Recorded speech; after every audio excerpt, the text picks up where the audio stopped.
to shame. To massage him is like massaging two players. Because his legs are so enormous and his muscles are so thick. The strength that I needed to massage him is like massaging double Santokh Singh. That was how strong and how tough he was. And all the players in the team nicknamed him as Kuda, horse. So when he runs, he can hear the grounds like a horse telling you better move away, otherwise I trample you. Semua kepada Mokhtar Dahari. Mokhtar Dahari naik sekarang. Tendangan-tendangannya begitu kuat. Ada juga kawan mengatakan tendangan yang dilakukan oleh Mokhtar Dahari ini mencederakan penjaga gol. Kalau ada yang bawa kat situ, semua akan lari daripada situ. Pasal tendangan dia begitu baik sekali. Dia ada speed. Dia boleh genjor dengan laju dan dia juga boleh heading. Jadi ke aset dia tu ada tendang kanan, tendang kiri, ada heading. Jadi maka dengan itu dia lebih berbahaya pada lain-lain pemain. We must be very fit, and to face him is a nightmare to face him, because we have to put at least two guys near him all the time. They don't give us a little bit of a chance to move with the ball or to push and run. One Mokhtar is equal about 3 Malaysians, so so we better take 2 men to take care of him. It's a nightmare, to be honest. And even though sometimes we have 2 or 3 players marking him, somehow he will get out of it and do an acrobatic shot and so on. So he's really good. So playing against Mokhtar Dahari is never easy. It's always like a nightmare, if you ask me. I have not seen anyone, not even in the World Cup, trust me, a striker that has all the attributes of this striker, Mokhtar Dahari, the striker that he has everything. Mokhtar may have been world class, but he would not abandon his homeland to prove it. When in our few years of friendship, Mokhtar speaks a lot about his passion for football. Mokhtar and I met through a mutual friend when he came over to my hometown Kota Bharu to play a game. I was then 16 years old, and we continued our friendship when I came down to Kuala Lumpur to pursue my studies. In fact, I knew Mokhtar for 7 years before I get married to him. When I commented, are you going to play for another state, since other states are offering you better perks, and he will look at me and say, I live and die for Selangor.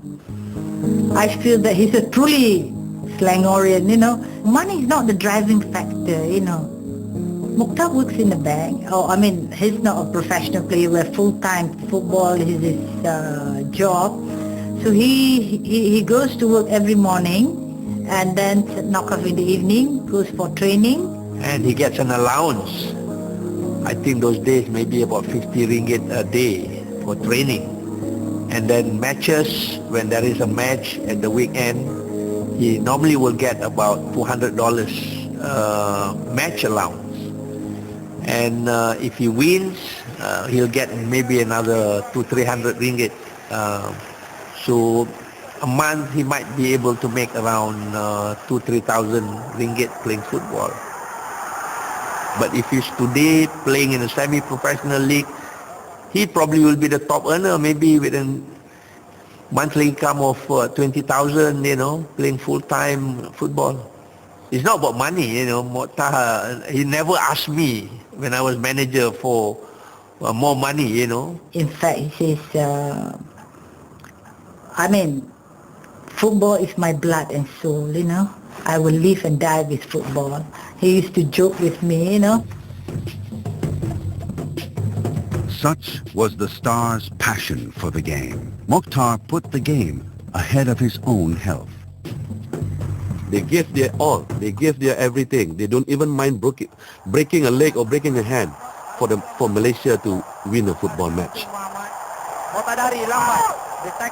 Every time the games, especially in the final, I ask him, can we win? He always has a positive answer. Sure, will deliver to you. There were some nowadays when you ask the players that maybe or possibly one of the game in the final, he was get a high fever. But because he promised that we can win, he played. So I brought him to the hospital, and the doctor was very concerned about his health. They wanted to hospitalize him, but knowing Mokhtar, tomorrow is a game against Singapore, so he was reluctant to be hospitalized. Even with the fever, he played a game and scored a goal. There would be another remarkable goal when Malaysia took the field against English club Arsenal. That was a game that will live forever in the memory of Malaysian football.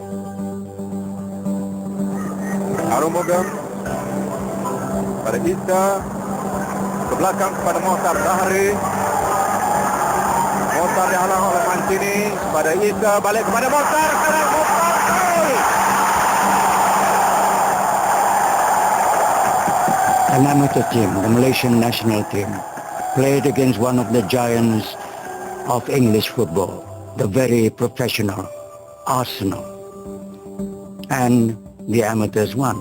Malaysia beat Arsenal 2-0. And both goals were scored by none other than Mokhtar Dahari. It made Malaysian proud because it has been the desire of every football fraternity in Malaysia to beat a first division club from England. But just when it seemed nothing could stop Malaysia's star striker, he proved only human. Pada masa itu beliau bermain dengan untuk Piala FM. Padang begitu berat masa itu, selepas hujan. Satu hantaran bola pada beliau cuba pusing. Ini yang buat yang kaki yang sebelah yang tersangkut di rumput, dan dia merasakan satu kepedihan pada lutut dia.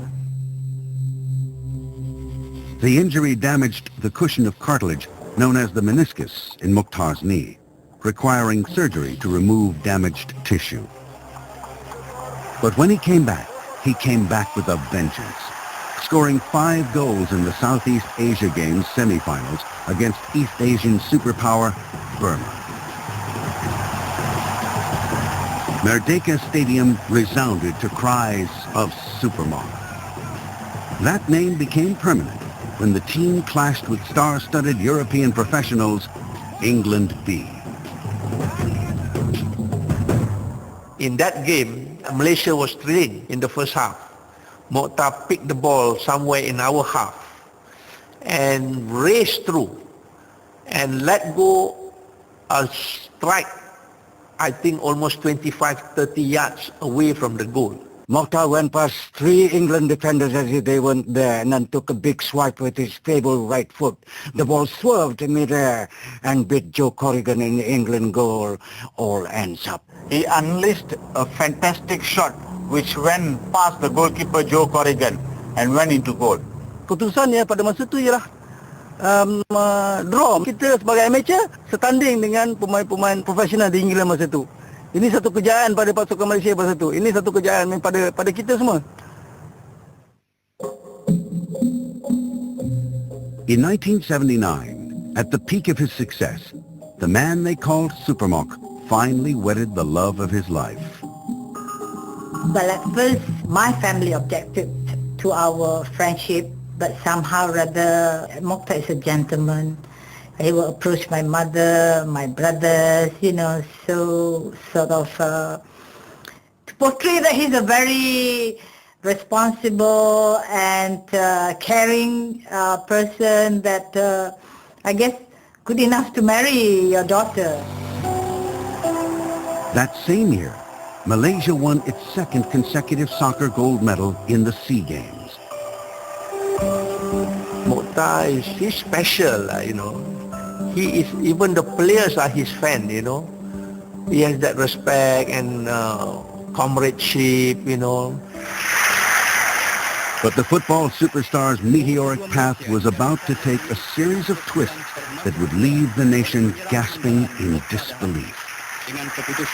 Other than his pool of fans and supporters, he also had his pool of detractors, people who were so envious of him, that he kept on scoring goals, playing great football matches and all that, to a point that there were also accusations hurled at him, Some accuse him of taking drugs, steroids, and susok, whatever it was. At one particular match, I was watching Mokhtar playing football, and then there was a fan who was just going overboard with his criticism on Mokhtar. It was just more like not the game but on personal attacks. But nobody could guess the truth that was waiting to unfold.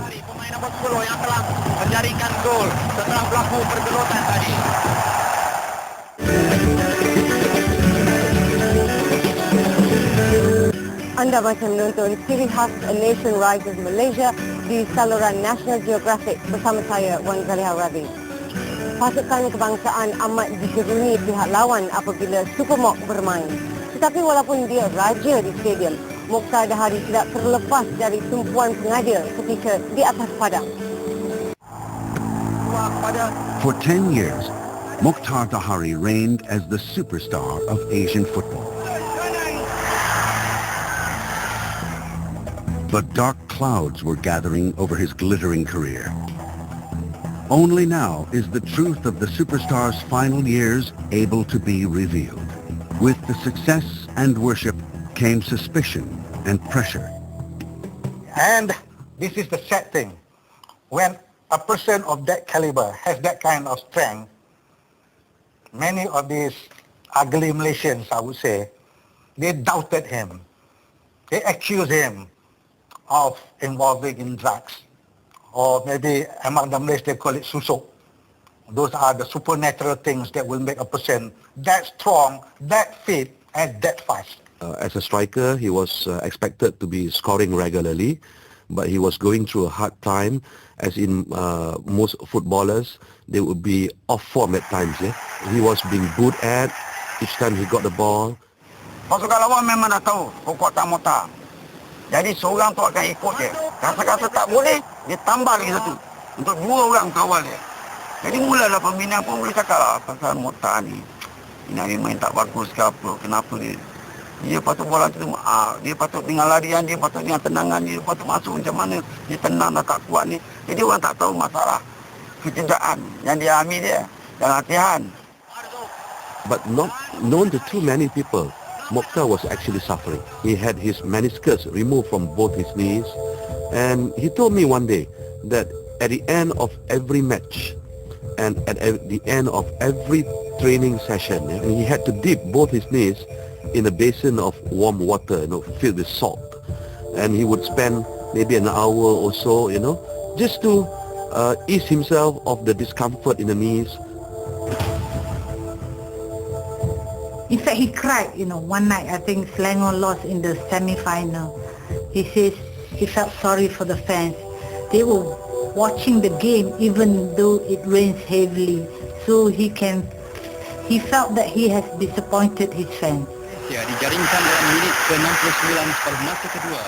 Honestly, he just told me that he loves to see the fan when he scores the goal. That is the driving force behind him, when the fan celebrates, and sort of they celebrate together. That's the thrill that he always gets. So that's why when he loses a game, he gets very moody, because he feels that the fan is very disappointed about losing a game. And not only that, his wife and son, who were among the spectators on the stands, were also abused at the end of matches. At one particular match, I was watching Mokhtar playing football, and then there was a fan who was just going overboard with his criticism on Mokhtar. It was just more like not the game but on personal attacks. He mentioned nasty things, and I lost my cool, and I walked to the fan and wanted to pay his ticket and tell him to walk off the stadium. I was very upset, but when I told Mokhtar about the incident, he was upset with me because he feels that I should take the pressure. But while Mokhtar attempted to brush the attacks aside,